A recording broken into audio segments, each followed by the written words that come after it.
অনেকেই জানে না বাংলাদেশ সীমান্তরক্ষী বাহিনী বিজিবি কতটা ভয়ঙ্কর। 2000 সালে মায়ানমারের সাথে বাংলাদেশের একটি ভয়াবহ যুদ্ধ সংঘটিত হয়, আর এই যুদ্ধের ফলাফল পুরো বিশ্বকে তাক লাগিয়ে দিয়েছিল বাংলাদেশ।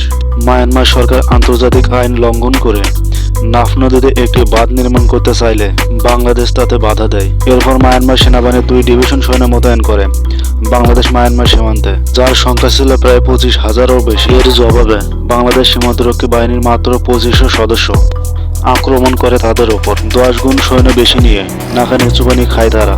উল্লেখ্য এই যে বাংলাদেশ সেনাবাহিনীকে সেই যুদ্ধে অংশগ্রহণ করতে হয়নি, তার আগেই প্রায় 600 সৈন্য লাশ রেখে পালাতে বাধ্য হয় তারা, যেখানে বাংলাদেশের নিহত হয়নি একজনও। হ্যাঁ, এটাই বাংলাদেশ। শুধু বড় বড় অস্ত্র থাকলেই হয় না, সেগুলো চালাতেও শিখতে হয়। আর শুধু সংখ্যায় বেশি থাকলেই হয় না, রণকৌশলও জানতে হয়।